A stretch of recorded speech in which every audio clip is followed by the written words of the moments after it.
Good morning, everybody. As chair of the commission, I call this meeting of the Michigan Independent Citizens Redistricting Commission to order at 10:01 a.m.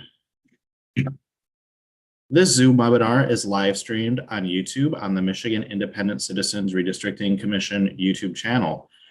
For anyone in the public watching who would prefer to watch via a different platform than they are currently using, please visit our social media at Redistricting MI. Our live stream today includes closed captioning, ASL interpretation, and Spanish, Arabic, and Bengali translation services will be provided for effective participation in this meeting. Please email us at redistricting@michigan.gov for additional viewing options or details on accessing these language translation services for this meeting.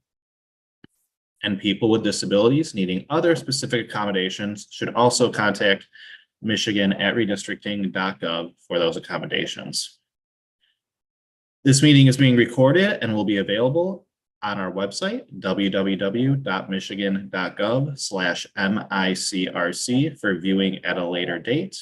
This meeting is also being transcribed, and those closed caption transcripts will be made available and posted to the website, as well as written public comment submissions. We also have a public comment portal that can be accessed by visiting the website, which is once again www.michigan.gov/MICRC. Members of the media who may have questions before, during, or after the meeting should direct those questions to Edward Woods III, Executive Director of the Commission at woodse3@michigan.gov. I will now ask the Secretary to take the roll, please. Yes, sir. Good morning, commissioners. Please say present when I call your name. If you're attending the meeting remotely, please announce during roll call that you're attending the meeting remotely unless your absence is due to military. Announce your physical location by stating the county, city, township, village, and the state from which you're attending the meeting remotely. I will begin roll call alphabetically with Commissioner Andrade. Present from Inlay Township, Michigan. Commissioner Callahan. Present from Mexico. Commissioner Curry. Present from Detroit, Michigan. Commissioner Ede. Good morning, Ms. Young. Present, remotely attending from Detroit, Michigan. Commissioner Kellum.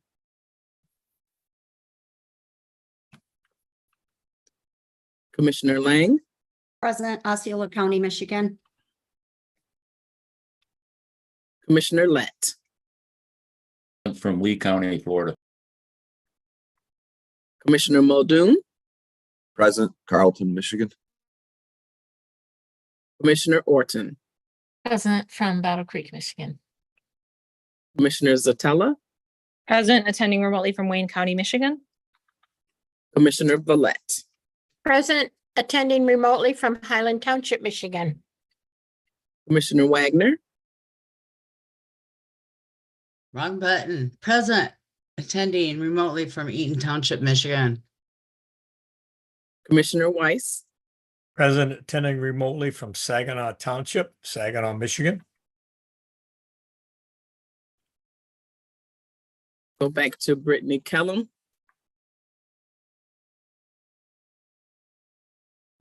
Mr. Chair, you have 12 commissioners present. You have a quorum. Thank you, Ms. Young. You're welcome. We will now move on to adoption of the agenda. As a reminder for the public watching, you can view the agenda at www.michigan.gov/micrc. I'll now entertain a motion to approve the meeting agenda.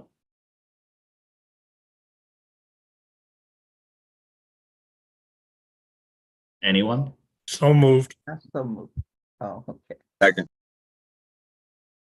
Motion moved by Mr. Chairman, Mr. Chairman. Commissioner Lett.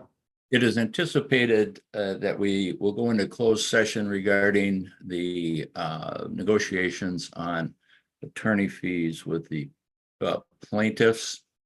We have a couple of presentations, mapping, VRA, et cetera, where our experts will be presenting.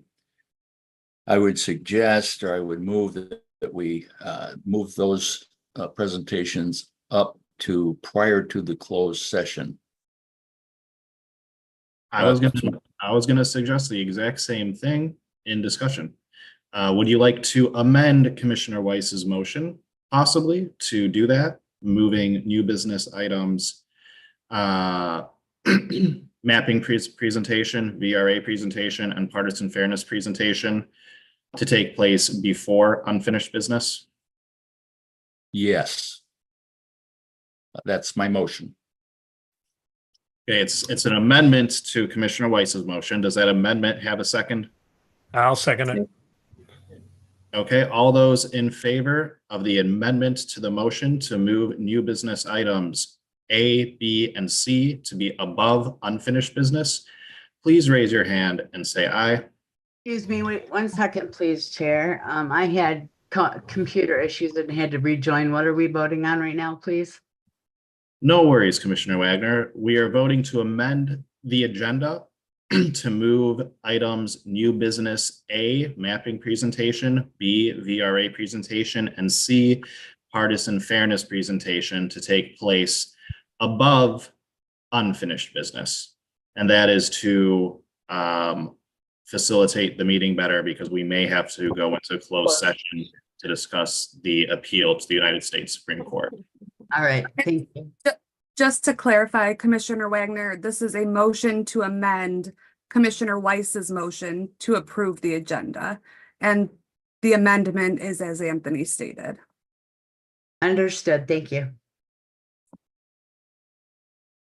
Is there any other debate about the amendment? Seeing none, all those in favor, please raise your hand and say aye. Aye. Aye. Are there any opposed? Please say nay. Nay. The ayes have it. We will now go back to the original motion to adopt the agenda as amended. That was made by Commissioner Weiss and seconded by Commissioner Calhoun. Is there any further debate on the motion? Commissioner, who seconded it? There's no Commissioner Calhoun. Commissioner Callahan, Callahan. Mr. Chair. I'm sorry, Muldoon. Looking at a name and saying a different one. Okay, seeing no debate. All those in favor, please raise your hand and say aye. Aye. Aye. Any opposed? Nay. The ayes have it. The agenda is adopted.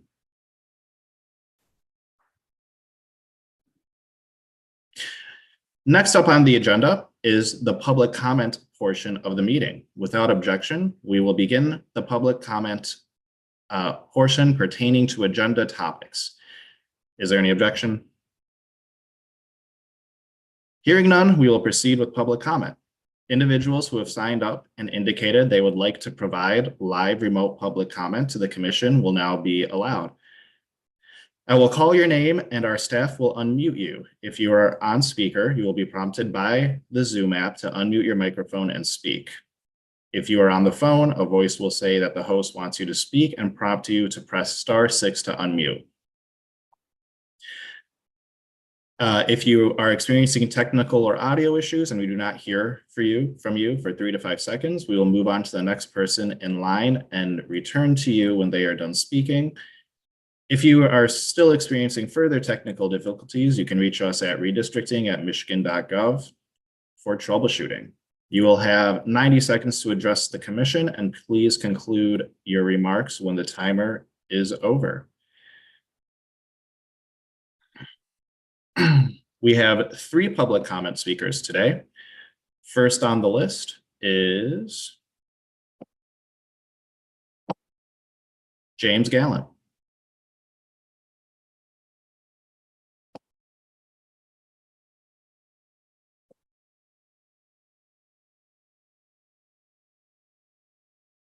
Is James here with us today?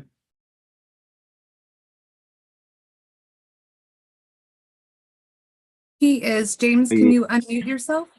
Okay, did I do that? Am I good? Can you hear me? Yeah, we can hear you. Oh, okay. Thank you, Mr. Chair. James Gallant, these are my opinions. I'm here to thank you, Mr. Eid, as the chairman, for your stated commitment to more closely following Robert's Rules of Order. The problem is that it appears that Secretary Benson has missed some of the decisions that you made by consensus and didn't list them in the minutes as required.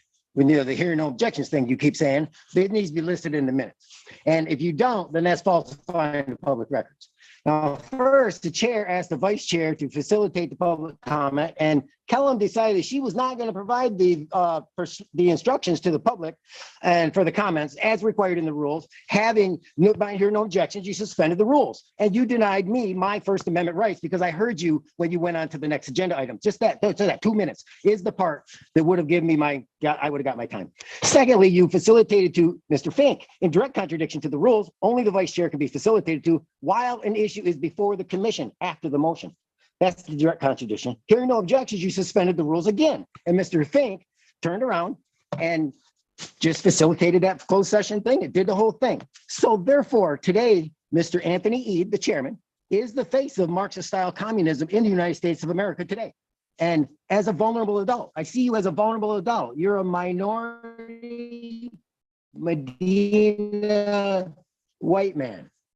And you were at the Senate, at the Student Senate, presiding under a secret society. I don't know if you knew that, but a constitution, under a constitution, is a secret society. And that's what the Student Senate at the Wayne State University is. And you presided over that. And Secretary Benson was the dean of the law school. At the same time, they created a constitution of their own. That is how communism works.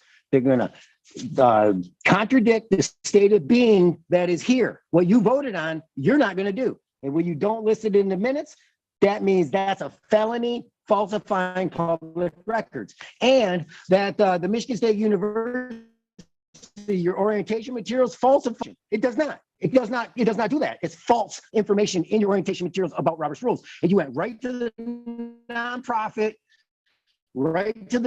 thing, said, oh, we can say here no objections all the time. But as a public body,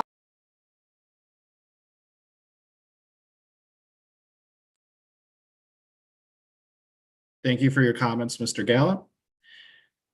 Second on the list of public comment is Anthony Scannell.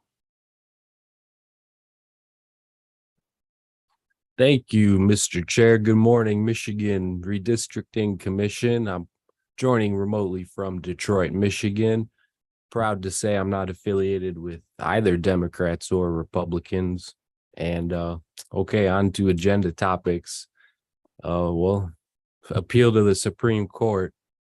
I think you know what I think about that, but now we're talking about attorney's fees. I mean, for the opposing side, geez, oh, Pete's definitely not trying to save the Michigan taxpayer a dime here. And I mean, let's say you're successful. Do you want the Hickory map back? I've heard at least one commissioner said he did. I think that's a little ridiculous. I wouldn't want it back. So that's the Supreme Court. Okay, and then moving on your schedule for this whole operation.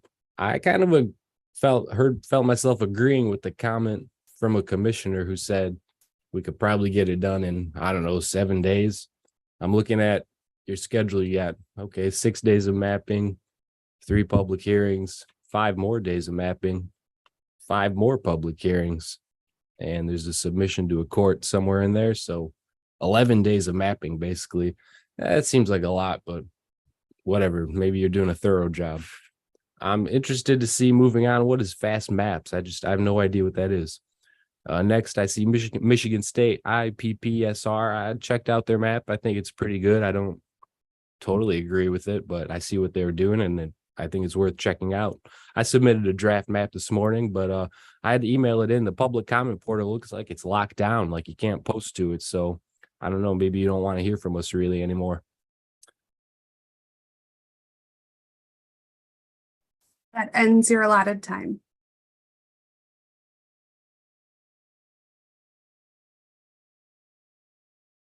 Has someone checked into that, that the public comment portal is up and running?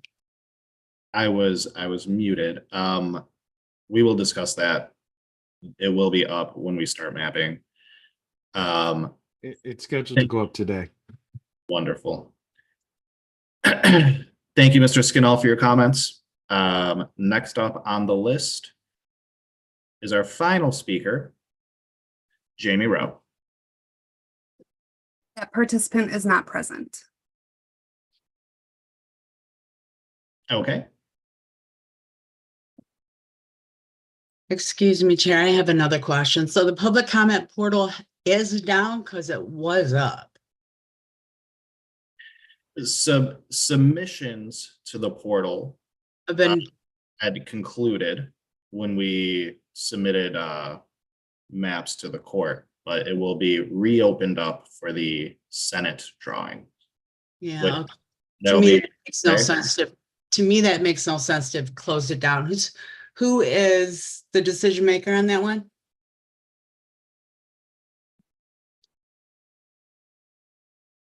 I'm not totally sure. Ms. Wagner, if you'd like to. I add would that definitely to- like to find out, because that public comment portal should be available at all times to the public since we are in litigation. So I think we're stepping on toes doing that. I hear you. We can add that item for our next meeting. All right, we will now be moving on to new business. In accordance with the amended agenda, the first item is new business item 6A, mapping presentation. This item will be facilitated by MICRC Executive Director Edward Woods III. If there is no objection, and I do not hear any, please proceed, Mr. Woods. Thank you, Commissioner Eid. What we're doing is basically an orientation as we prepare for the Senate remedial plan. And as a result of the closed session being requested by local counsel, we're trying to save our resources by having these presentations go first. The first one will be a mapping presentation that will look at the 2011 map, the Hickory map, the Linden map, which is the Senate map, and then the 6 districts that the court has instructed the commission to reconfigure. The second presentation is going to deal with, and this will be done by Kim Brace, who is with the Election Data Services. The second presentation will be dealing with the overview in terms of how we approach the Voting Rights Act presentation in light of the court order, and that will be done by Mark Braden. And then last but not least, there were some questions raised by Commissioner Callahan regarding partisan fairness, and those will be addressed by Dr. Lisa Hanley, who is also represented by Election Data Services. So once again, this is just an orientation for the commission before they begin mapping. And then once we go into closed session, our consultants will be excused from the meeting so that they can work on other projects and not be charging the commission for being with us as a part of this meeting. Without further ado, we'll turn it over to Kim Brace. Kim, thank you for being here. Thank you, Mr. Woods. It's good to be with you guys again. I have up on the screen a couple of screenshots so that we can kind of take a look at where we stand and moving into the state Senate plan. As a way of orientation, I thought I'd start with just looking at what was the plan last decade. This was drawn by the legislature, and this is the area in question in the Detroit, Oakland, and Macomb area. But you can kind of see the configurations. District 4 was long, and District 1 was long on that side. When you came into existence as commission, this is what the Linden plan looked like. So things got straightened out a little bit. You're still going down into southern Wayne County and Detroit in District 1. The districts came up into Macomb and Oakland.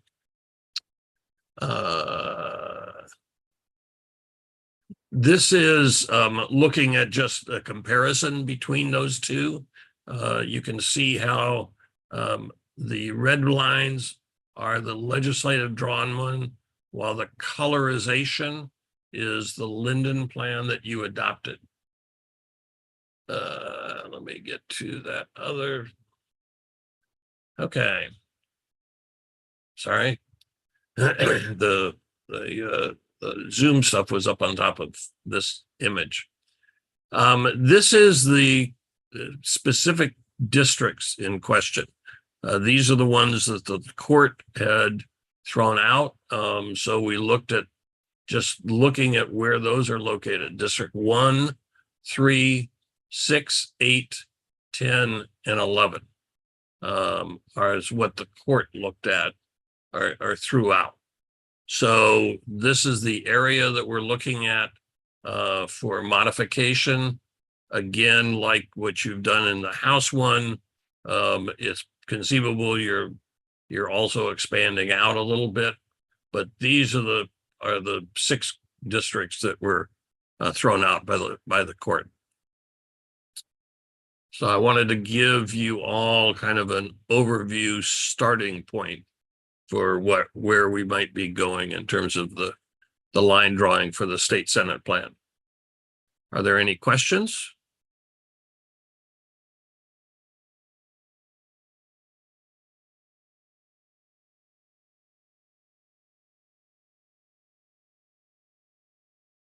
I don't hear any. All right. Thank you so much, Mr. Brace. Yep. Commissioner Eid, we'll return it back to you for the next agenda item. Thank you, Mr. Brace, for that presentation. I know we're all looking forward to reconfiguring these districts in compliance with the court order and trying to get it right. We will now move on to item new business item 5B, VRA presentation. Without objection, I will ask VRA counsel Mark Braden to facilitate this item. Is there any?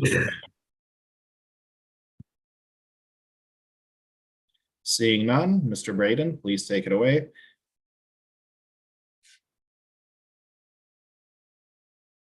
There we go. I always forget to unmute myself. Good morning, everyone. Let me start out with the overview, which is I would strongly recommend to the commission that we follow exactly the analysis process that was done for the House districts. The cliche is don't mess with success. So I would put ditto under that.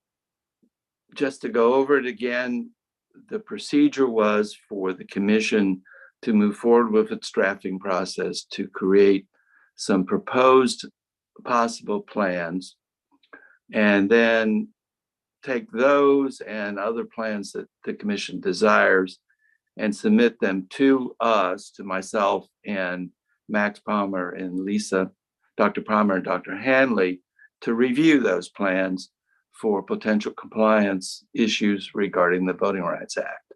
Your original plans would be drawn race blind, not using race as a consideration or even having it available to you on your drafting screen.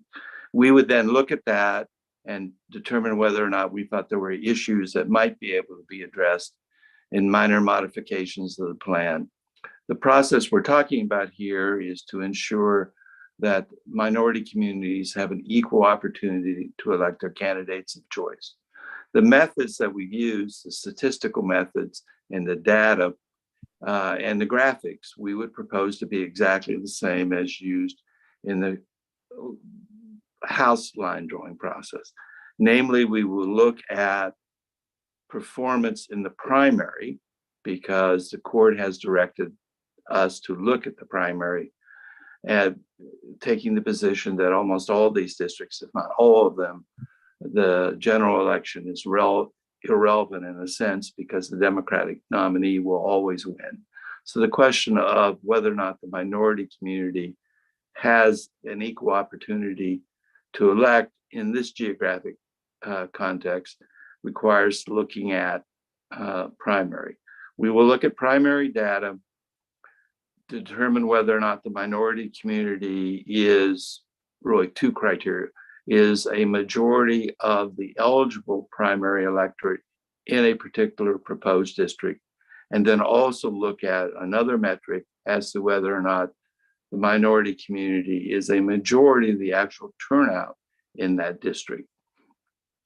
And then we will provide that data and analysis to the commission, and that from that you can make a determination as to which plans you want to move forward with to public comments, or whether there are plans that you might want to make very minor modifications if we had concerns about voting rights compliance. So that should sound familiar because I'm proposing to do exactly what you did in the context of the House districts. Again, your process and the plan you approved was reviewed by the master, Dr. Groffman, and by the court, and was approved. So I would think it would be quite unwise to change it in any way. If anyone has any questions, I'm not going over again in the depth discussion of the Voting Rights Act, and I'm happy to do that if the commission desires, but I think everyone on this phone call has already heard me opine on what the Voting Rights Act requires, and I think we'd be following an old path that's familiar to everybody on the commission, but I'm happy to answer any questions. Thank you, Mr. Braden. Are there Chair. any questions? Chair, Schaefer? Ms. Scher, sorry. I would just like to note for the record that Commissioner Kellum, Vice Chair Kellum, has joined the meeting. Commissioner Kellum, can you tell us where you're joining remotely from today? Good morning, and I am attending and joining remotely from Detroit, Michigan. No. Good morning, Commissioner Kellum. Okay, once again, thank you, Mr. Braden, for that presentation. Happy. Are there any questions for VRA Council?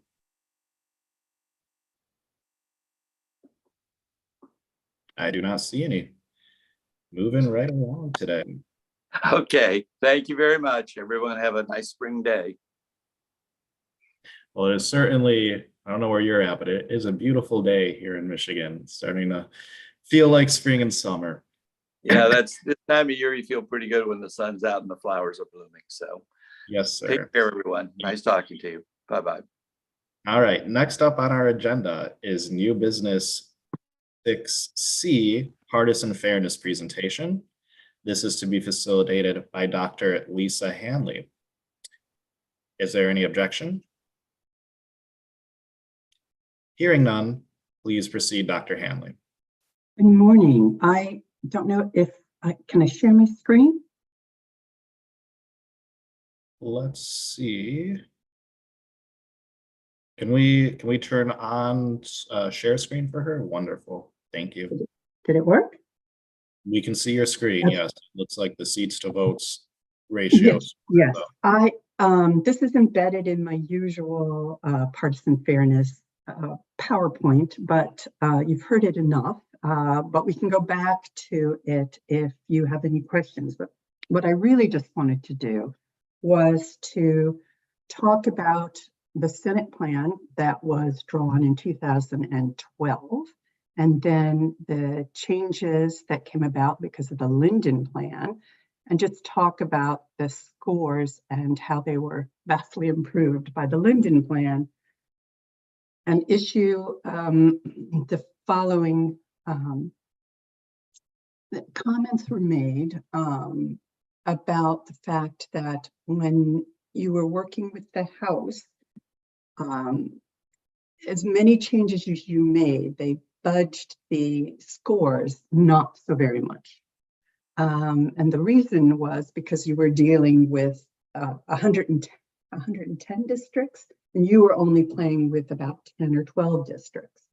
This time around, when you go and you start redrawing 6 or 10 Senate districts, it is going to have an impact, more of an impact on these scores. The first score is the seats votes ratio. In the 2000, and the scores I'm giving you now look slightly different than the earlier scores because this now includes the 2022 elections. So I'm looking at the Democratic Index for all 16 contests. It's weighted by year, so no one year counts more than another year, even if another year has more or less elections. So it includes all 16 elections in your matrix, statewide elections. And this is true for the 2012 plan and the 2022 plan. So looking first at the seats votes ratio, in 2012, if this plan had been in place, you can see a proportionality bias in which, even though the Democrats won a vote share of 52.9%, the Republicans would have won 20 seats and 52.6% of the seats. So you had a proportionality bias plus 5.5% for the Republicans. Now, in the 2022 plan, you have a proportionality bias of 2.4% in favor of the Democrats. Now, the big difference here is that we have a single member district system, and you expect that the party that wins a majority of the votes gets slightly more than a majority of the seats. So there's nothing about this proportionality bias in 2022 that raises suspicions. The vote share was 52.9% for the Democrats, and the seat share was 55.3%. And that's about what you would expect in a single member district system. What you don't want is exactly what would happen with the 2012 plan, and that is the party with less than a majority of the votes actually gets a majority of the seats. That is a biased plan. That's what you had in 2012. That is not what you have in 2022. Okay.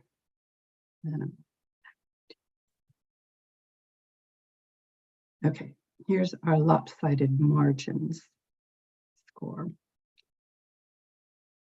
So in the 2012 plan, you found that Democrats were winning their seats by a much higher percentage of the votes than Republicans, so that the lopsided margin was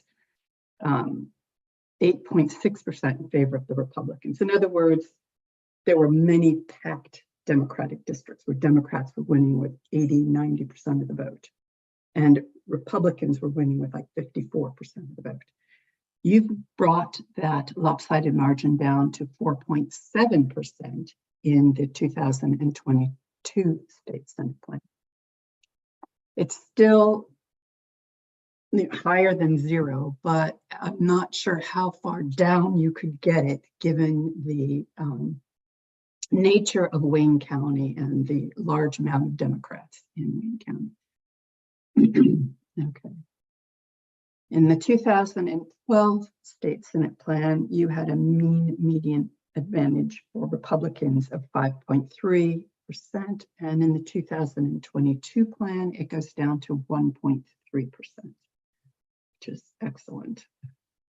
And finally, in terms of the efficiency gap, you went from read that.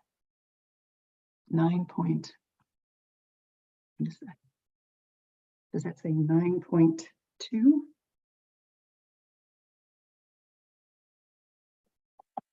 Yes, 9.2 in favor of the Republicans, down to a 1.9 in favor of the Republicans. So again, a vast improvement over the 2012 plan. Now, the advice of council last time around was you don't want to create a plan that looks more like the 2012 plan in terms of the scores that you're getting for partisan fairness. You want to keep it as close as possible to the 2022 state senate. So those are the targets that we're looking at. And again, you're going to find more movement as you're drawing because you have fewer districts.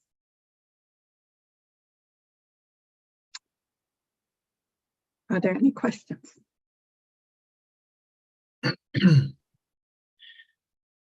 Are there any questions for Dr. Hanley? Commissioner Orton, I see your hand. Yeah, I have a question. So it makes sense that we're going to see more movement since there's less districts that we're overall that we're drawing from. It seems to me that it's going to be hard to stay at these numbers that we had in Linden if we, how do I say it? If we're trying to stay more in Wayne County, you know, as we stretch things out because we were trying to get lower numbers. But if we don't stretch things out, the numbers are going to be higher, right? Most likely, yes. They will probably be a little bit higher, yes. Sorry. Let's see what happens. I think that the best I can tell you is you don't want to reach the 2012 state senate plan numbers. I wouldn't be surprised if they're a little bit higher. I think in terms of the House, they were a little bit higher. This time around, they're going to be a little bit more impacted by the movement that you make. The courts haven't told us what a bad score looks like. That is a score that's unacceptable. But again, I think that your anticipation that the scores are going to go up slightly is correct. Thank you. Dr. Hanley, I know something we were struggling with from when we were doing the House was trying to determine how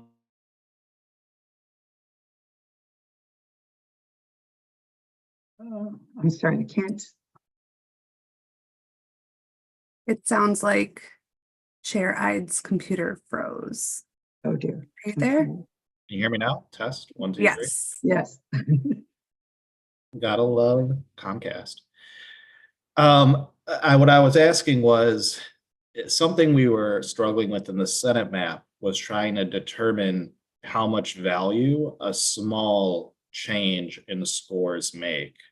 For example, I believe we had debate on 2 maps that had a difference on the lopsided margin scale of a couple fractions of a percent. Could you talk a little bit about that, about, you know, how much difference is like 0.5% on these numbers versus like a whole percent? How does the math work to really determine how big of a difference that 0.5% to 1% makes? So, again, the courts have provided no guidance on this. I think the changes that you're going to make this time are going to be more, are going to be larger. In other words, you know, I don't think I'd worry about a change from a, you know, a 1.8 to a 1.9. I don't think I would worry about that. And I think you had some changes like that in the House, and it just didn't present a problem. I don't even know if the court thought about partisan fairness.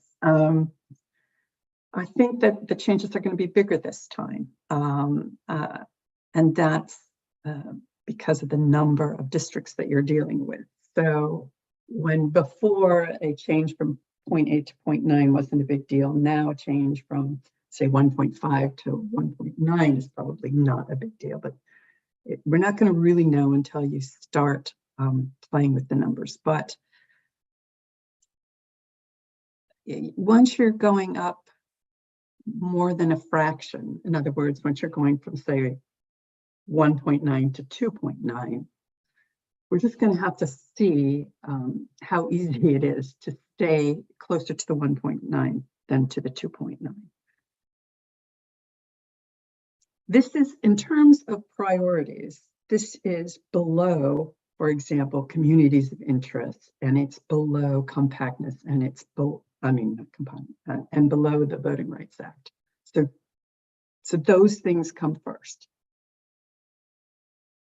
So if you have a good reason that's not related to party at all, to political influence, then I think you can probably justify even a change from say 1.9 to 2.9. Thank you. Commissioner Lang, I see your hand. So in previous meetings, we've had legal counsel say that one thing that's not taken into consideration is geography. People live where they live. We look at the 2012 plans. There has been a shift in population since 2012 that's been talked about regularly. If we're focusing, which we are, these Senate maps strictly on the Detroit area, the geography of Detroit is basically, when you look at the politics of it, it's a very blue region. So with consideration for VRA, communities of interest, is it really a good idea to give a target that is potentially low? I could understand the whole target if we were redoing the whole state, but if we are doing a specific area, and if we're listening to the people of that area and drawing based on communities of interest, not looking at race, and those numbers go up, then would that not still be justifiable purely for the demographics and the geography of the area? That's really more a legal question, and I don't even know that the lawyers can give you much guidance because there isn't much legal opinion out there. All I can say is that the lawyers suggested you keep it as close as you can, but don't violate other more important criteria in order to just keep the numbers low. Again, I would expect some change. I would expect higher things like efficiency gap scores.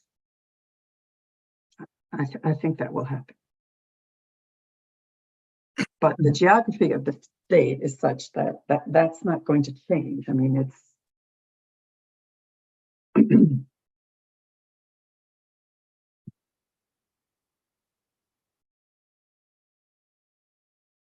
I guess I would ask the lawyers that I don't want to say something that the lawyers disagree with, but I would say that some change is expected. I think that it's a balancing act. I don't think that you should see numbers like you saw in the 2012 plan.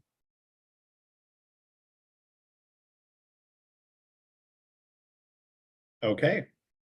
Are there any other questions for Dr. Hanley?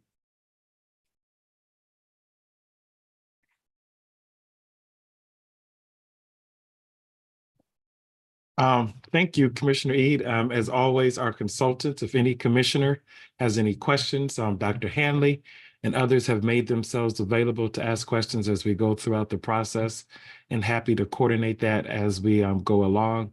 That same process was used with regards to Commissioner Callahan. So whether you've been on the commission for a short time or a longer time, our consultants, as you know, work for the commission as a whole and are available to answer any questions or concerns that may arise. So once again, I would like to thank Dr. Hanley, Kim Brace, and Mark Braden for their orientation presentations. And if it's okay with you, Commissioner Eid, we can go to our closed session. Yes, thank you, Dr. Hanley, for that presentation. Not only myself, but I'm sure the general public appreciates it as well. Next up on the agenda, we're moving back to unfinished business. So we have unfinished business item 5A, appeal to the U.S. Supreme Court. This item will be facilitated by our local counsel, Nate Fink, if there is no objection. Is there any objection? I do not see any. Mr. Fink, go ahead. Thank you, Mr. Chairman. Good morning, everybody. Hope you're all doing well. I would recommend that the commission, pursuant to section 6.2.5 of the commission's rules of procedure, go into a closed session to discuss the pending litigation, AG et al. Versus Benson et al. Specifically the pending appeal before the Supreme Court of the United States, and also discussions and negotiations related to the plaintiff's attorney fee request related to the AG versus Benson pending litigation. Under the controlling case law and the Detroit News versus Independent Citizens Redistricting Commission case from the Michigan Supreme Court, this is a permissible reason to go into closed session. So I would recommend that the commission vote by roll call vote to go into closed session right now. Commissioner Lett, I see your hand. I move we go into closed session for the purpose of discussing the pending litigation. I'll second it. There is a motion by Commissioner Lett and a second by Commissioner Orton. Is there any discussion on the motion?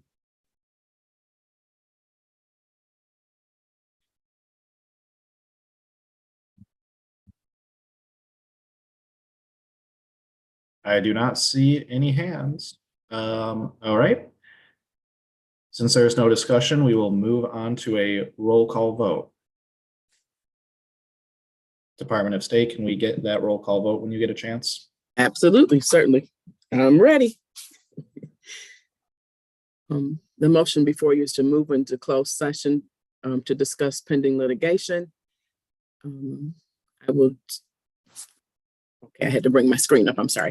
I will do the commissioner votes by alphabetic order, starting with Commissioner Andrade. A yes vote means that you're in favor of moving to the closed session. A no vote means that you are not in favor of moving to closed session. Commissioner Andrade? Yes. Commissioner Callahan? Yes. Commissioner Curry? Yes. Commissioner Eid? Yes. Commissioner Kellum? Yes. Commissioner Lang? No. Commissioner Lett? Yes. Commissioner Muldoon? Yes. Commissioner Orton? Yes. Commissioner Zatella? No. Commissioner Villette? Yes. Commissioner Wagner? No. Commissioner Weiss? Yes. With a vote, Mr. Chair, of 10-3, the yes prevail. Okay, the yes have it. We will move to closed session. Please, commissioners, check your email for a link to that closed session. And when the closed session is over, we will return to this open meeting to finish our business. Thank you.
We have quorum, but I'm going to give it just another minute for the other members to join up.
All right, everybody, welcome back.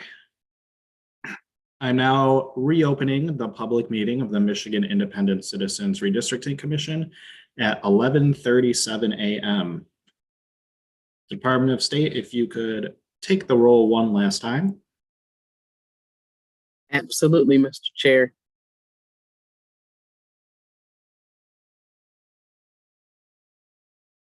Commissioners, please say present when I call your name. We will begin with Commissioner Curry. Oh, present. Commissioner Eid, sorry. Commissioner Kellum, Present. Commissioner Lang, Present. Commissioner Lett,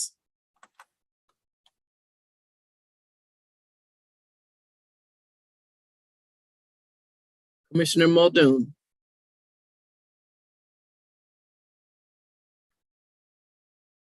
Commissioner Orton, Present. Commissioner Zatella, Present. Commissioner Villette, Present. Commissioner Wagner, Present. Commissioner Weiss, Present. Commissioner Andrade, Present. Commissioner Callahan,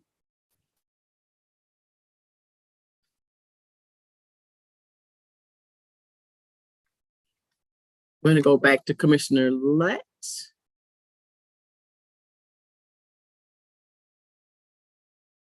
Commissioner Muldoon, Commissioner Lett, we can't hear you. I'm here, present. thank you.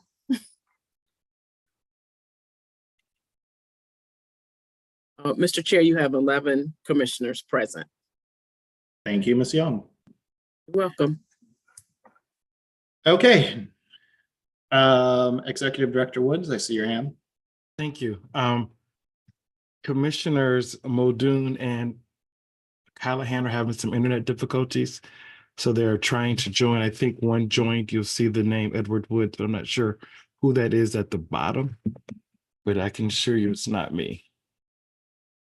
I got logged back in Muldoon. Okay, if we could get his name changed. And then we'll be doing the same for Commissioner Callahan. Thank Okay. you, Commissioner Eden. Commissioner, no problem. Commissioner Muldoon, you are present. Present. And just let us know whenever we have another commissioner join for the record. I think she may be on, she's on the phone. So if we can move the 248 area code from the attendees to the panelists, we will have Commissioner Callahan. Thank you. Hello, thanks, I'm here. Thank you, Commissioner Kelly. All right, that gives us 13. Okay, next up on the agenda is unfinished business, item 5B, final state senate remedial plan. This item is to be facilitated by Executive Director Edward Woods III, if there is no objection. Is there any objection? Seeing none, please proceed, Mr. Woods. Thank you, Commissioner E. Let me go ahead and pull up the schedule so everyone can see it.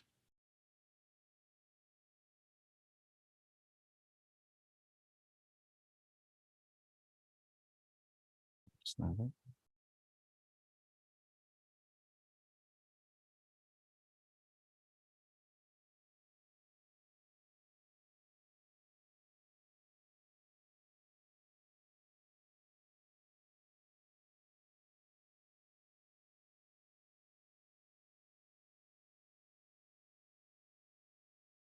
All right, are everybody able to see it?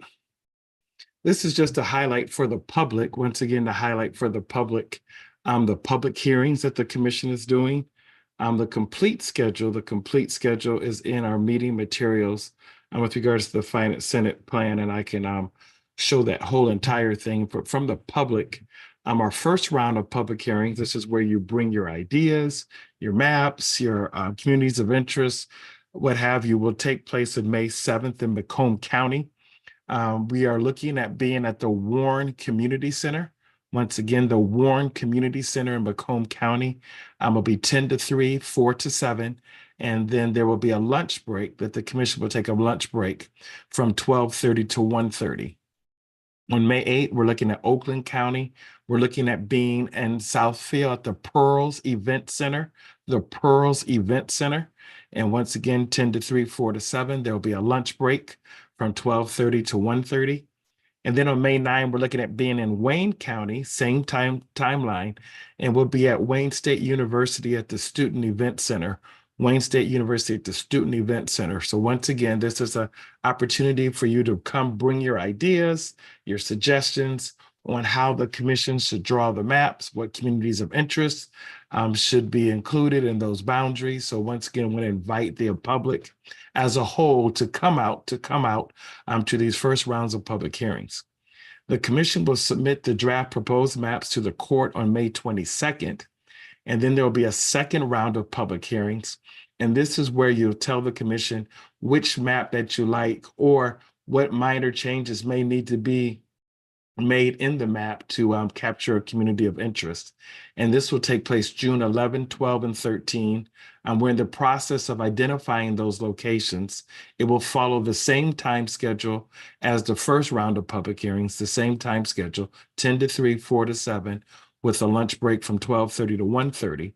The public comment period ends on June 21st. And then the commission is to submit the final state Senate map to the court on June 27th. That's a Thursday, June 27th. So this is kind of an outline of the schedule with regards to the commission and its public hearings that we wanted to make sure the public was well aware of with regards to this. And once again, as always, the commission values public input. They crave it, love it, feed off of it. So want to encourage you to do it. It's once again on our meetings and materials. So if you have it, it's on our meetings and materials where you can get the whole entire schedule. And what I'm going to do is just put that up so everybody can take a look at that. And I will share that at this time so that the public can see the entire schedule as it relates to the remedial plan. Today is a regular commission meeting. As you know, the commission meets the third Thursday, I repeat, the third Thursday of every month. They will start drawing Senate maps next week. Election Data Services will have our team there, our mapping consultant, was to start drawing Senate maps next week, 4 to 7. And then you'll see the schedule as it relates to the mapping schedule that the commission will follow. And you can see those dates. Once again, this information, I repeat, this information is under meeting materials for today, that you can print that and have that for your own records with regards to that. At each of these meetings, we will have public comments. And so if you want to sign up for public comment, you can do that as well.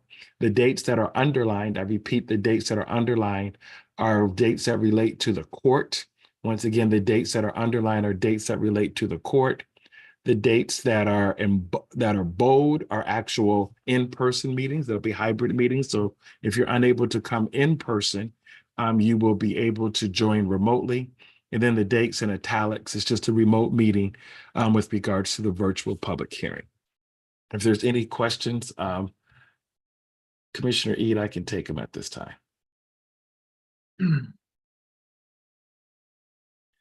Thank you, Executive Director Woods. Commissioner Lang, I see your hand. Go ahead. Executive Director Woods, just for clarification, because I know we've changed the rules a couple times. For this schedule that's upcoming, will the public be allowed 2 public comments, or was it changed to just 1? What is the rules for the public comment? It will be whatever the commission desires to do. We've had different, we've had 2 minutes, they got to be able to come back.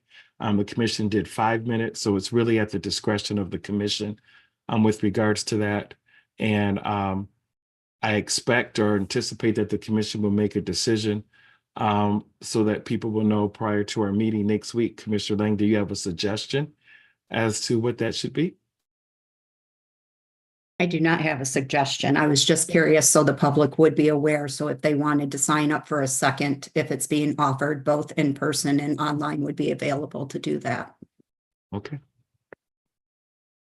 We can add that item to the agenda for the Tuesday meeting before public comment so that everybody has an understanding.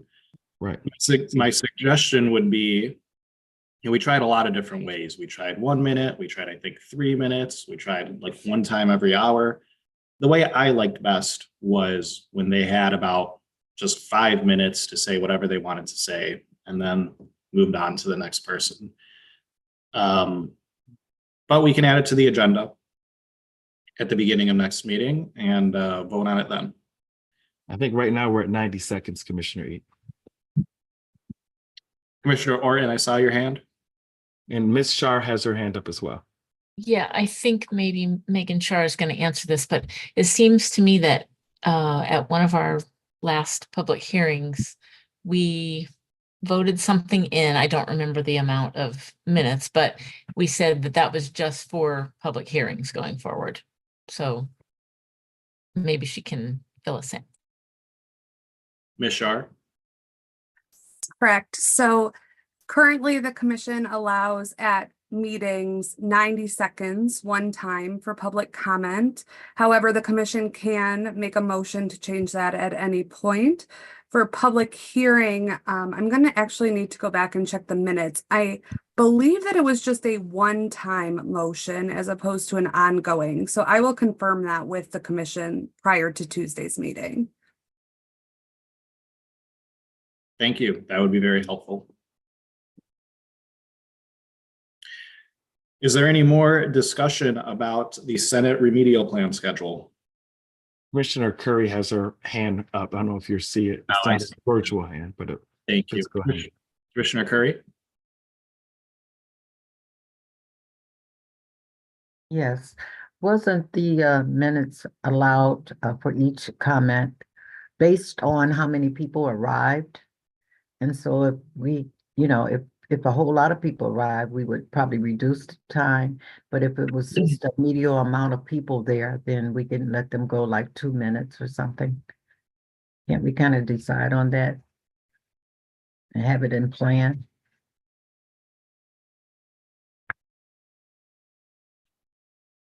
Just a question.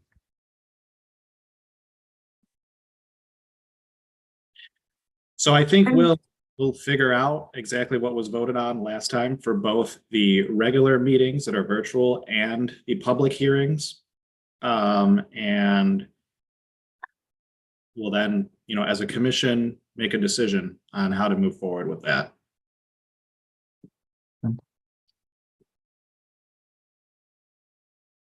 Ms. Shar? Commissioners, I was able to find that it was a motion to change the number of times and amount of times commenters are able to speak at public hearings and provide comment. So that is 3 minutes to speak at public hearings going forward is what the commission currently has in place. And again, that is just for public hearings. For any other meetings, it is currently 1 time, 90 seconds. I hope that helps.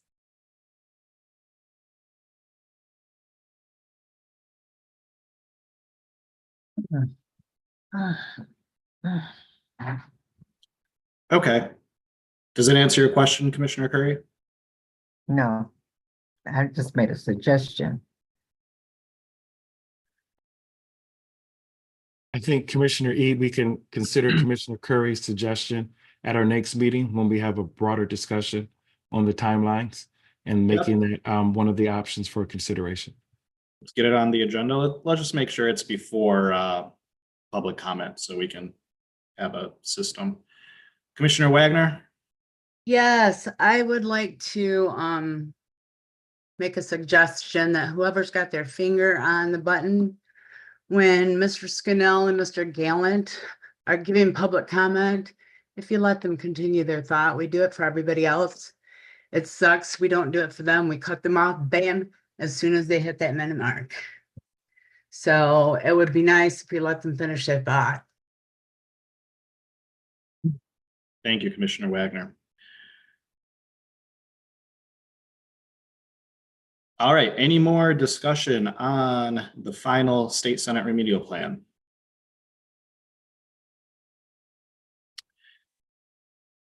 Do not see any. And just for the public, that schedule will be posted on our website. Please come out, show up, speak up, let us know how you want these districts drawn, and we will go from there.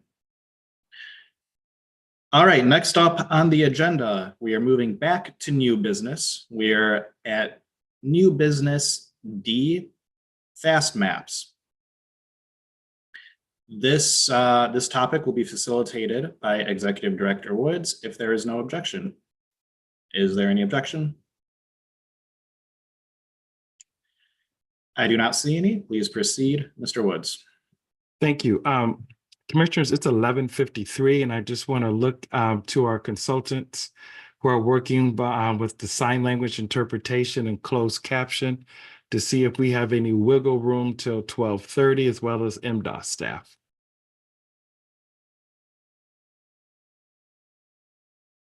Did we have a cutoff of noon today? Yes. All right, what are we thinking, MDOS?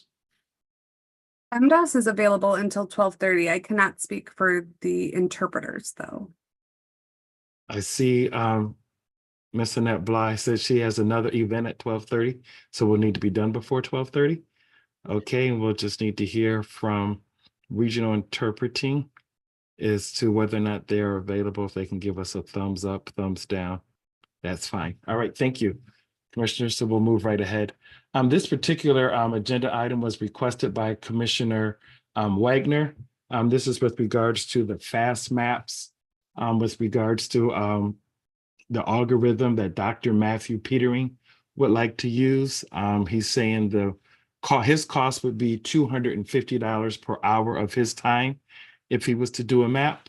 But obviously the cost of the algorithm to configure the map, there would be no charge to the commission. So at this time, I would like to defer to Commissioner Wagner if there's anything else that she would like to say on this topic, but I did follow up. Oh, I just thought he had a good presentation the last time I brought it around.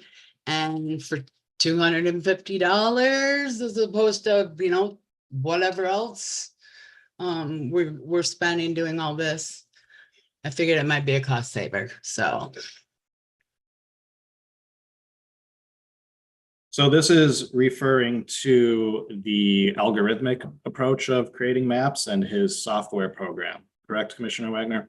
Correct, and he gave a very detailed presentation earlier. I don't have the date, the presentation that he gave earlier, maybe Edward could pull that up in case y'all want to refer back, but I personally looked at all his information and history and was very impressed because with a computer, unless you program a bias into it, there isn't one, so.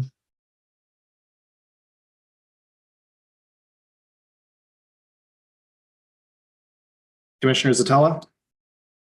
Yeah, I mean, certainly we'd be interested in hearing a little more about this, maybe have him come back next week, because it seems like the commission struggled with redrawing the maps the last round. And it might be helpful to have him at least run a map for us based on parameters we set, so that we have an alternative to look at as well, because I think this map is going to be significantly more challenging for many commissioners, particularly based on how difficult the House maps seem to be.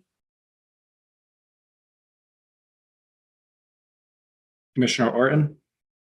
Yeah, I have two concerns with it. The first, we were charged last time he came to present to us without realizing, at least I didn't know that we were being charged.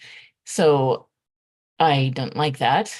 And I believe that the $250 an hour applied to that as well. At least that's what I understood from the emails that I read. My main concern is that I don't believe that the voters in Michigan who voted for this proposal wanted one person with an algorithm to be drawing the districts. They wanted 13 Michigan citizens to redraw the districts. So that's my main concern. That's mine too. Thank you, Commissioner Orton. Commissioner Zatella, I see your hand once again. Yeah, but I mean, that kind of gets to the point of my concern, is that we had one person predominantly who submitted draft maps, and through the portal, those maps were adopted by the commission into the Motown Sound. And effectively, it was one person who also happens to be a politician who redrew a lot of the districts on the House map. So how is that better? I mean, it seems like we kind of deviated from our own processes because people were struggling and just took what was handed to them. And this might be a more neutral way, maybe just to, like I said, create an alternative map. He could run the map for us. We could decide we don't like it and not do anything with it. But I think it at least worth exploring. It's not worth exploring. Commissioner Kellum? I agree with Commissioner Orton's last comment about the voters, but I'll also say I think the other resolve is to actually work together. I don't think we need to diminish the efforts of any one commissioner. So I get that people have individual opinions about how the process took place, but the solution, if we're stating that people had quote unquote trouble with drawing the maps, is for all 13 commissioners to give voice, all 13 commissioners to participate in the live drawing process, and not rush through or do anything for the efficiency of time. I would really like all of us to work together. I've always enjoyed that when we all give voice. So I am faithful and trusting of our commissioners to get it right this time, instead of siloing and leaving it up to a computer that does the opposite of what some same commissioners that are suggesting this say that the people of Detroit, Black people, et cetera, need, which is to build trust. So algorithm is not the way that we build trust. I agree. Commissioner Gillette? I also agree with Commissioner Orton and Commissioner Kellum. It's supposed to be done by 13 citizens. I don't agree that one person should draw it. Commissioner Zatella? Yeah, I mean, I agree with the collaborative approach, but I find it particularly ironic coming from Commissioner Kellum, because when I was drawing the house maps, at one point you said I shouldn't be allowed to draw and that certain people on the commission shouldn't be allowed to draw. And then later you started asking for people to collaborate. So I think that collaboration includes Commissioner Wagner, Commissioner Lang, and I being able to draw as well, not having our changes immediately reversed into new maps, and consideration of what we have to offer, because otherwise it's not collaboration. And, you know, there were people last time around who didn't participate at all. I'm pretty sure Commissioner Villette didn't draw a single district. I mean, certainly correct me if I'm wrong. I did draw. Okay. I did draw. I drew with. Guys, one at a time, please. I Commissioner drew with Zatella? Commissioner Eads' help and Commissioner Muldoon's help. I drew. Okay, so I stand corrected, but I just think if we're gonna take the position that there needs to be collaboration, that means collaboration for everybody, not just particular. I agree with that. I think if Hold I was on, let's settle, let's relax for a second. I saw Commissioner Curry's hand first. Oh, then, I'm sorry. Okay, I didn't then see Commissioner I'll get to, you'll be right after Commissioner Kellum. You know, we were hired as 13 commissioners to draw the maps. And to try to insinuate that we do anything other than what we were hired for would be not following the rules of why we were hired.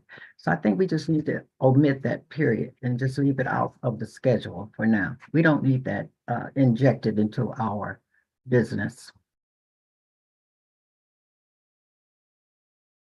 Thank you, Commissioner Curry. Commissioner Kellum? I'm just speaking specifically to Commissioner Zatella's comment. I think my definition of a collaborative process, like there's no secret that Commissioner Lang, Commissioner Wagner, Commissioner Zatella, you all find solace. I'm not saying you're best friends or anything, but you like working together because there's a lack of trust, et cetera, whatever you want to call it. I don't want to name it for you with the rest of the commissioners. So by definition, when you all take a turn, there's not that synergy that exists, and it did not exist. I never said you all should not be drawing a map, Commissioner Zatella. When we collaborate, meaning if I say, Commissioner Zatella, Commissioner Wagner, what do you think? That you're actually engaging in the process. When the three of you all drew maps, you engage with each other. So that's a 3-person collaborative map. So that's what I'm talking about. I don't think anyone erased suggestions, and there were very few times that the map process for the 3 of you happened in a live way. I can speak to Commissioner Lang. I do remember there were times where she felt more comfortable drawing, but I really wish this time around we would get rid of that. Even what's happening now is unnecessary. Commissioner Wagner had a suggestion. Commissioner Zatella, you turned it into basically shooting down the fact that we can draw maps, and you've done this before. You've critiqued your fellow commissioner, and it's been a backhanded remark. Many of the commissioners don't respond, but I'm not going to stand for it. It is hurtful, not because we have soft feelings, but it's just unnecessary. So if you don't like what we do, that's fine, but don't attack it. We're not inept. We're fully capable, and we drew a darn good map that the city of Detroit was proud of. So just a couple things, please. Let's speak through the chair, right? It'll bring it'll make this conversation happen a little easier. Everyone, please keep in mind to speak through the chair instead of speaking at each other directly. And the item we are currently discussing is the fast maps, the algorithmic approach. So let's try to refocus the discussion on that. I saw Commissioner Callahan, and then we'll go to Commissioner Lang, and then to Commissioner Zatella.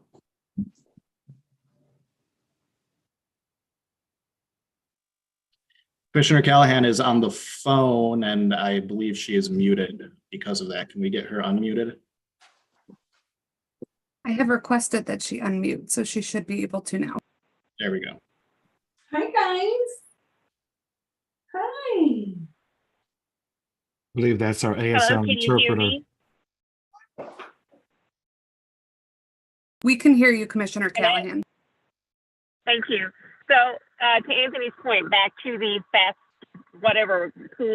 map tool that we're talking about, I assume this was before I was one of the commissioners because I don't recall this presentation.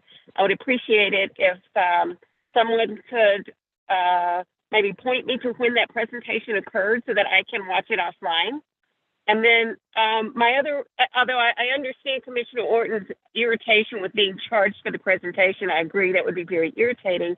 Maybe it's my IT background, but I can't imagine being opposed to using a tool that might make our job easier. A computer algorithm is just a tool. I use my computer to take notes when I'm in a meeting. I'm not opposed to seeing what an algorithm could turn it as a tool and a starting point that we then, as a group of citizen commissioners, could change and modify and tweak and do whatever we want to do, but at least we would have a tool to help us out in the background. So I don't necessarily think that that's a bad approach. My question would be is how, and maybe the presentation given by this person who runs the tool would answer it for me. How does that tool work with the existing mapping tools that we were using prior? Does what he produces with that one is something we can plug into that tool? Do they interface? Is it just we get a printout? I don't understand how that works.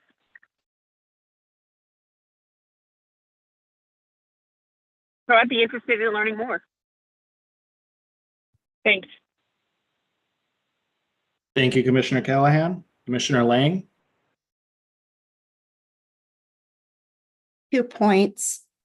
Listening to everybody's objections or yay, nay, I'm in favor of it, especially looking at the last time around. As far as the first time around and not realizing there was a cost, I don't know how anybody didn't know because there was an email about it. I didn't request the presentation and I knew that there was a charge. So I don't know if it was missed or what. And as far as collaborative mapping, there was collaborative mapping. And I'm going to say it, some of us were attacked when we were collaborative mapping.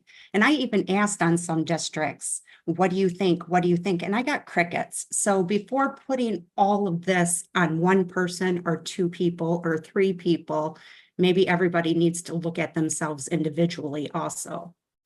And maybe we can get along going forward. Maybe we can't. We'll see what happens, I guess. That's it. Thank you, Commissioner Lang. Commissioner Zatella? Yeah, I just think everything we do is recorded and video doesn't lie. So I think the video speaks for itself about what Commissioner Lang and I were referencing. I can provide some background on the first time around when the professor came and spoke to us because I was chair at the time. There was a payment for that. I believe it was $250 for a presentation. As the chair, I was not made aware of that cost at the time. It was considered an expense that our executive director at the time, Sue Ann Hammersmith, had approved. It was in her authority to approve expenses that were that de minimis, and so she did.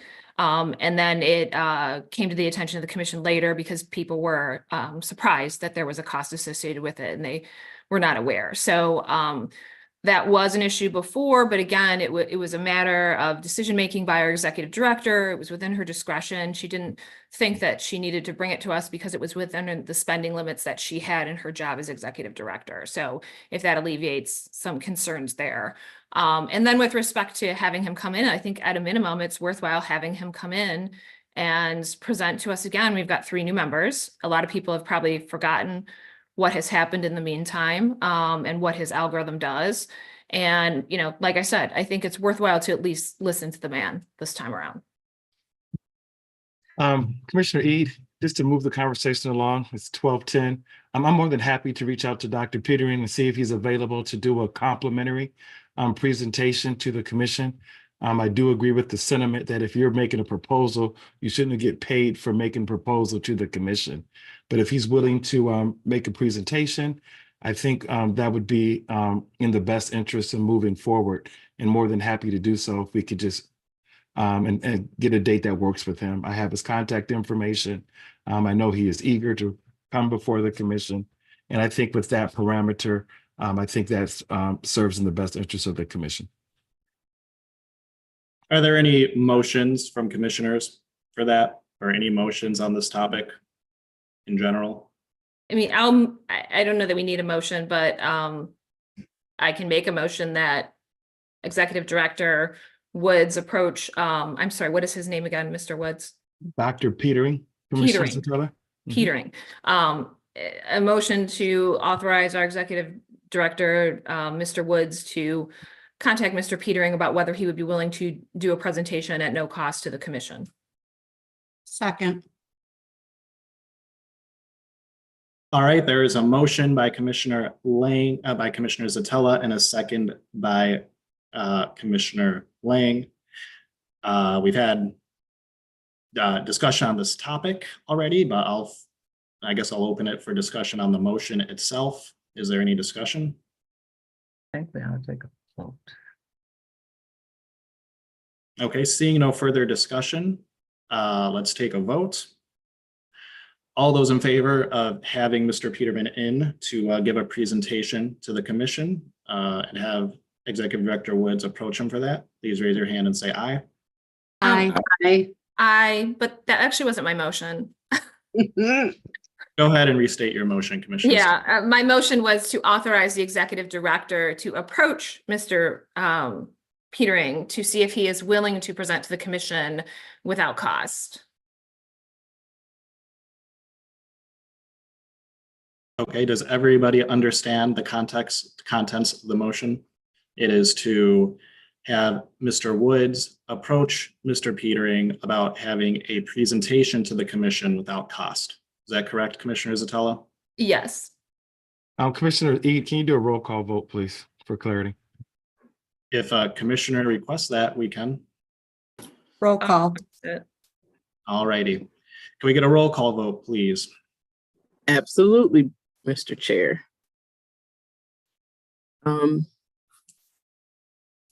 The motion before you from Commissioner Zatella, she moved to authorize our Executive Director to contact Mr. Petering to see if he would be willing to provide a presentation to the commission at no cost. Is that correct, Commissioner Zatella? Yes. Thank you. A yes vote means that you are in favor of this motion, and a no vote means that you are not in favor of this motion. I will begin with Commissioner Eid. No. Commissioner Kellum, No. Commissioner Lang, Yes. Commissioner Lett, No. Commissioner Muldoon, Yes. Commissioner Orton, No. Commissioner Zatella, Yes. Commissioner Vallette, No. Commissioner Wagner, Yes. Commissioner Weiss, No. Commissioner Andrade, Yes. Commissioner Callahan,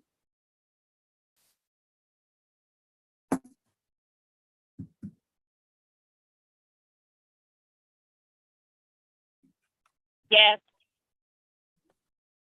Commissioner Curry. No.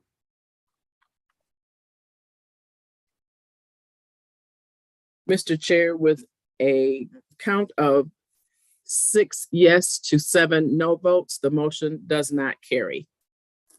Had that planned, huh? What? Let's remember to keep decorum, commissioners. Please raise your hand to speak and be recognized by the chair. I will now, My hand is up. but you were not recognized by the chair, Commissioner Wagner.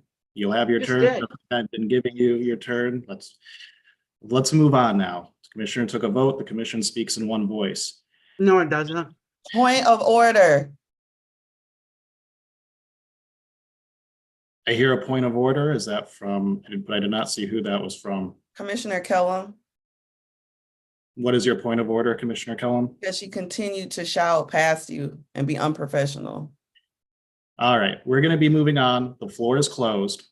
I will now, in the interest of time, entertain a motion to table new business items E, F, G, and H to the next meeting. That's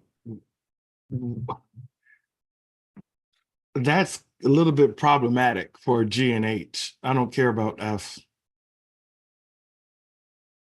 How about E, Executive Director Woods? Well, E is just an announcement. You know, got legal counsel. I just wanted to refer back to Commissioner Weiss with regards to the map submission that they would do a VRA analysis when they review all the other maps. So it was just an update.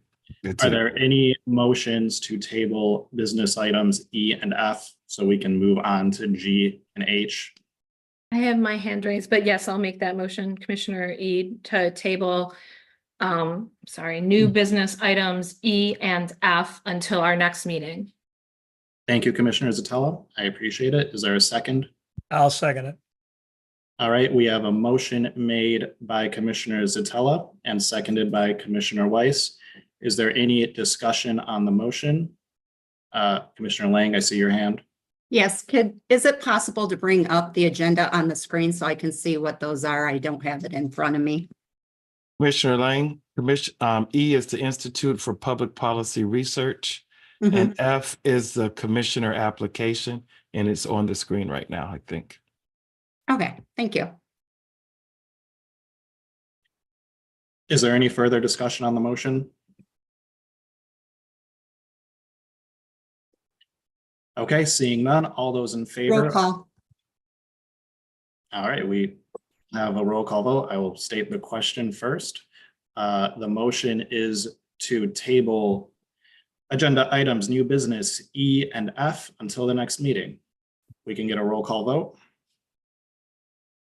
Absolutely, Mr. Chair. The motion is before you. A yes vote means that you are in favor of tabling items E and F until the next meeting. A no vote means that you are not in favor of tabling the items until the next meeting. I will begin alphabetically with Commissioner Kellum.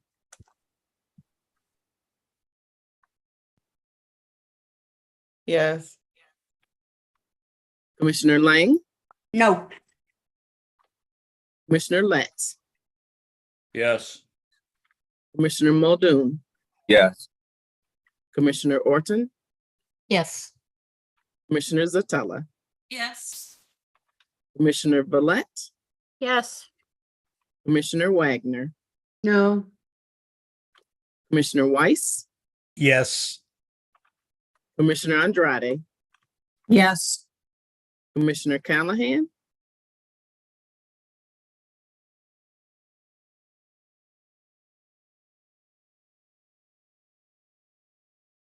Yes. Commissioner Curry, Yes. Commissioner Ede. Yes.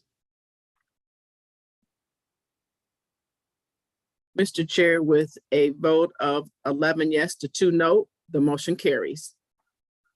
Thank you, Ms. Young. We will now move on to new business item G, election data services. This item will be facilitated by Executive Director Woods, if there is no objection. Hearing no objection, please proceed, Mr. Woods.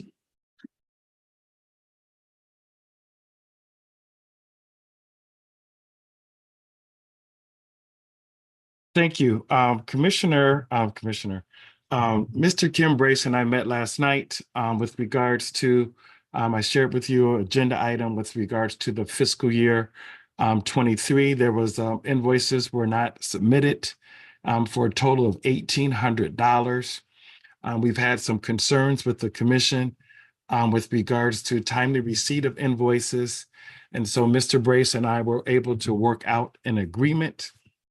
If the commission would consider paying the $1,800 for the fiscal year 23, invoice that would obviously have to come out of this year.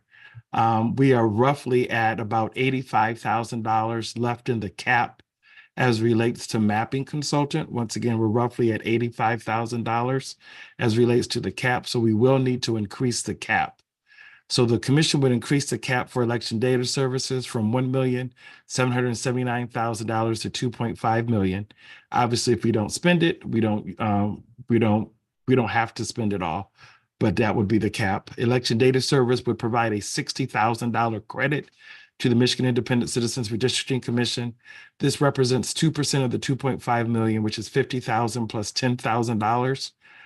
The commission will not receive an early payment discount of 2% within 50 days after the date of invoice until the contract value exceeds the $2.5 million mark. Each EDS invoice will now be turned to the commission by the 10th of every month. And then EDS will provide the credit of $60,000 to the commission effective May 1, 2024. Mr. Brace is here if he has any comments to suggest, but I would move that the commission would accept this agreement that we were able to work out with election data services. Commissioner Lott, I see your hand. I would move that the commission adopt the proposal as presented by Executive Director Woods. Second. Okay, we have a motion by Commissioner Lett and seconded by Commissioner Wise to approve the recommendation. Is there any discussion?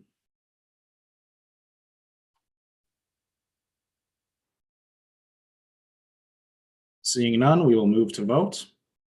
All those in favor to adopt the recommendation, please raise your hand and say aye. Aye. Aye. Are there any opposed? Nay. Aye. The ayes have it. Thank you, Executive Director Woods. We will now move on to new business item F, February financial report. This is once again being facilitated by Executive Director Woods. If there is no objection. Hearing none, please proceed.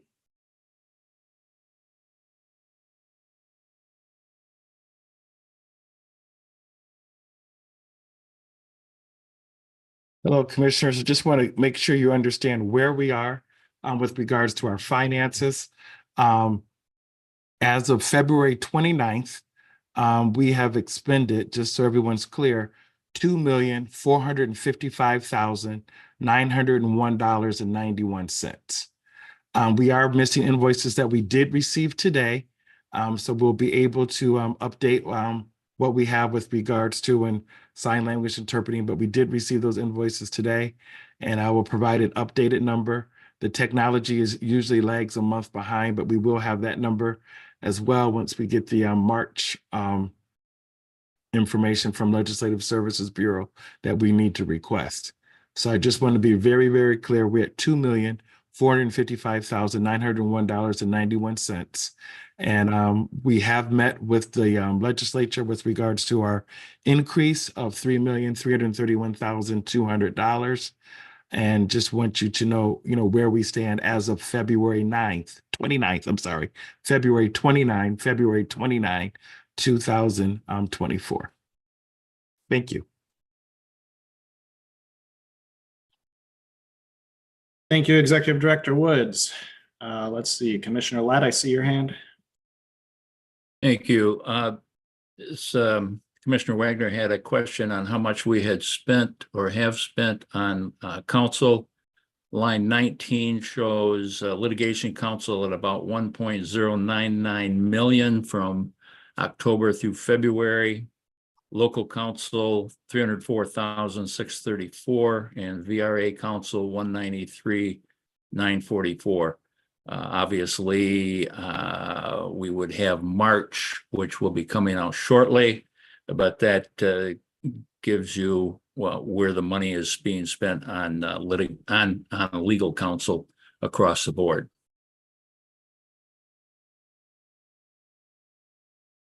Thank you, Commissioner Lett. Commissioner Zatella, I see your hand. Yeah, Mr. Woods, was this sent to us as part of our meeting materials? And if not, would you mind sending it out to everybody? Yes, it went out yesterday. We Okay. got the updated numbers. And I did not want to assume, Commissioner Zotella, that the commission was going to vote for the back pay of the fiscal year 23. So that number wasn't included, but it will be included and I'll update it and send it to you. But it was sent out last night after I met with Mr. Brace. Okay, thank you very much.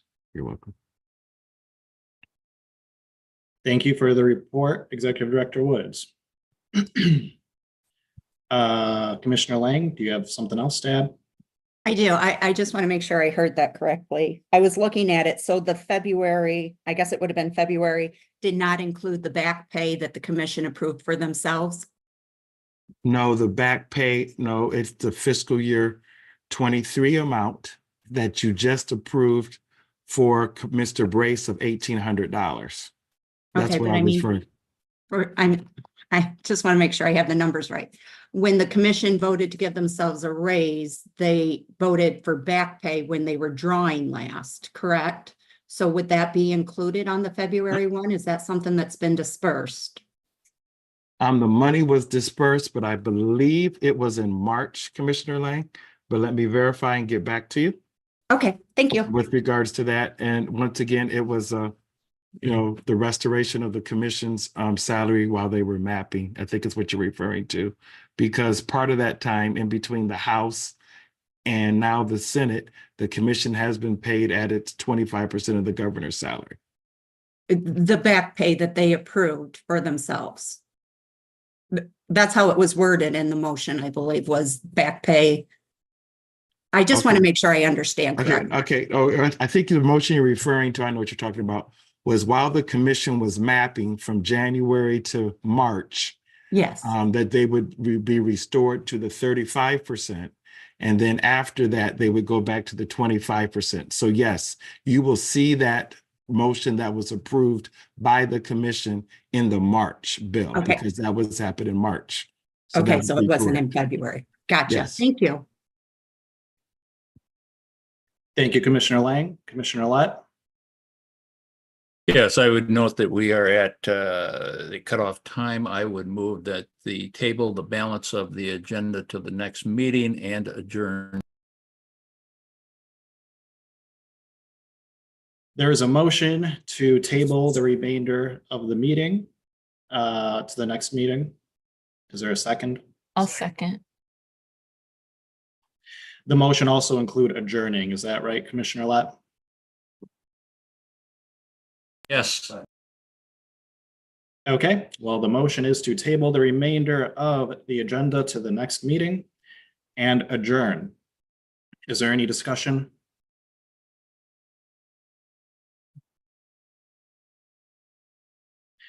Seeing none, let's take the vote.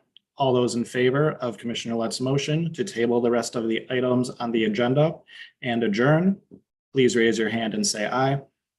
Aye. Any opposed? All right, well, the commission is adjourned at 12:28 p.m. Thank you, everybody. See you on Tuesday. At 4 o'clock.